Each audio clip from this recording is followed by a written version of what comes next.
Hello and welcome to Miniature Adventures. I'm Big Lee, and this week I want to discuss the Wargamer's secret weapon. So today I want to revisit a topic that holds a special place in my heart, and one that I feel that I first explored back when this channel was still finding its feet, so quite a few years ago. And since those early days I've created hundreds of videos, played probably countless games, and visited more shows, museums and events than I can count. And right now I'm setting aside even more hours to participate in the Analog Hobbies Painting Challenge.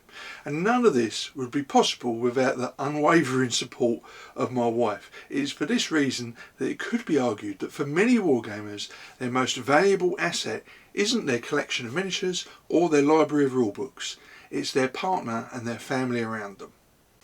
So the cooperation and support of a spouse, significant other, your family, wider family, can really transform the pursuit of our beloved, albeit eccentric hobby into something even more fulfilling. Conversely, a lack of support can lead to tension and difficulty, testing the balance in the relationship. And like most aspects of life, maintaining that balance requires effort, mutual understanding and a willingness to compromise. It certainly doesn't have to mean abandoning the hobby you love. Now, I'm incredibly fortunate. I have a wife and a wider family who wholeheartedly support my weird hobby. My wargaming passion. Their tolerance and understanding are nothing short of remarkable, perhaps because they know exactly what they're signing up for, and in my wife's case she knew that 40 years ago when she first got together with me. She's grown accustomed to the reality that I live in. And to a certain extent maybe her own life experiences have played a role in this understanding. She grew up in a family surrounded by a father and a brother who are both avid pigeon racers, which sets a very high benchmark for obsessive hobbies. Compared to that, my collection of tiny painted soldiers seems almost tame.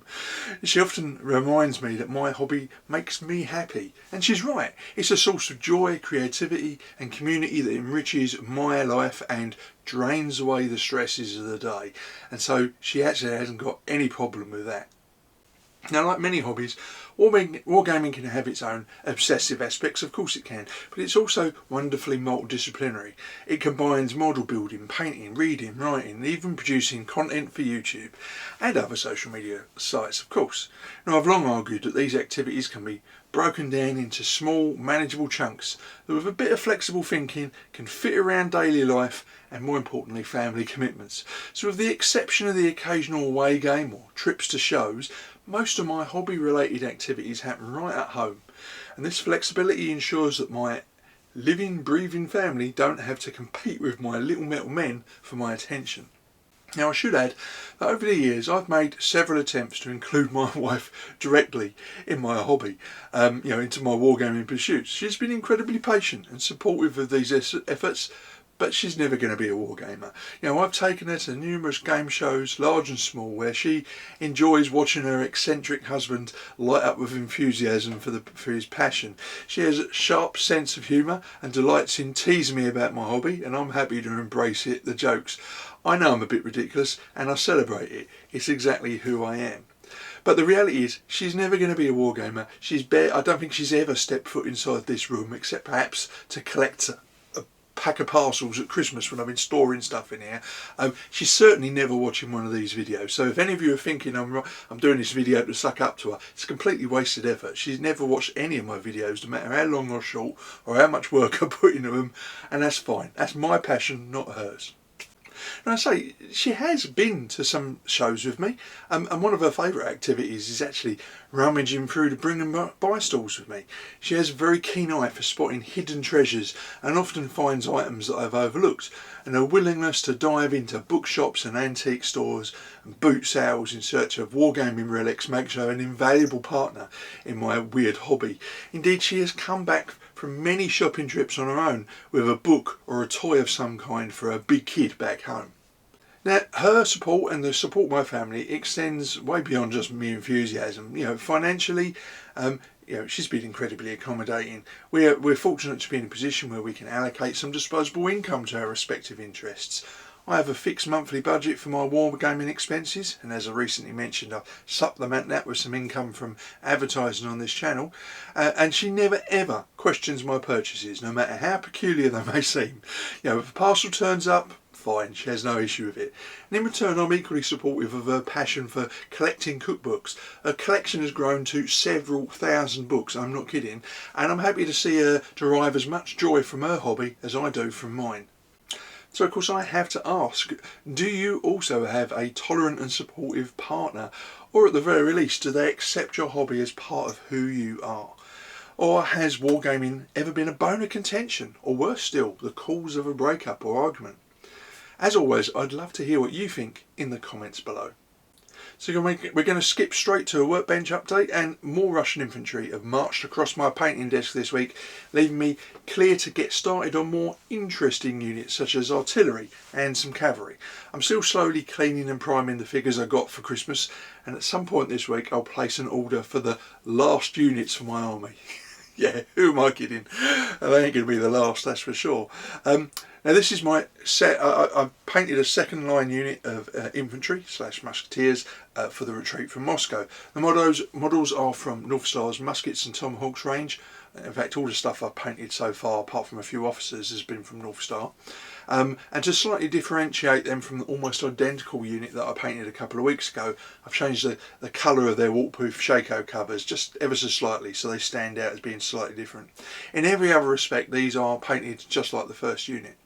Now I've also been trying to get a few more officers painted, and we'll try to do at least one each week if I can. My first mounted officer is from Wargames Foundry, and I think he looks suitably animated, bellowing orders to the infantry. Whether they listen to him or not, I don't know, but certainly they might be looking at his horse rather enviously from where they are down in the snow. Now alongside him I've also painted a foot infantry officer in a greatcoat, a long greatcoat, again from Wargames Foundry. Both models are really fun to paint, and I'm looking forward to getting more officers across my desk in the coming weeks. Now I also painted a set of filler bases for my movement trays, but these aren't worth any points within the painting change because I painted them actually before the competition started, so I did these back in December. Originally they were going to be part of the painting competition, but then it was decided that the terrain wouldn't be included, and I was champing at the bit to get started, so I actually painted these before I started the competition. So it was really good to sort of get some paint on something to keep those busy hands occupied until the competition kicked off. So changing tack here, it's been a while since I have done a book review, and ironically it's for a project that's been temporarily mothballed. I was going to be painting 3 armies for the battles of 1066, but instead I've been sidetracked by the retreat from Moscow. However, I'd already read a few books on the topic, and I'll be returning to it later in the year, so I thought I would recommend A Wargamer's Guide to 1066 and the Norman Conquest by Daniel Mersey as an excellent starting point if you are new to the period. This is a concise yet informative resource designed to bridge the gap between full-blown historical research and tabletop wargaming. It focuses on one of the most significant events in English history, the Norman Conquest of 1066, and in particular the pivotal battles of Fulford, Stamford Bridge and Hastings. Now Mersey is an experienced game designer and historian who approaches the topic with a clear understanding of what wargamers need. He does not delve too deeply into the complexities of medieval history, but instead provides just enough context to provide a framework for a more detailed study and to set the stage for engaging gaming scenarios. It's a great starting off point if you want to get into this period, just so you understand where to go next with your research. Now the book is structured in a way that I think first time readers who may not be well versed in historical details of the Norman Conquest can easily follow and understand, so they can understand the key events and their implications. One of the book's main strengths is its balance between history and wargaming. Mersey provides a well-rounded overview of the events leading up to the Norman Conquest, the battles themselves and the key figures involved. And this historical overview is essential for wargamers who want to create realistic and immersive scenarios. However, Mersey ensures that historical context is not overwhelming, presenting it in a straightforward manner that serves the primary purpose of enhancing the gaming experience and getting us started in the period.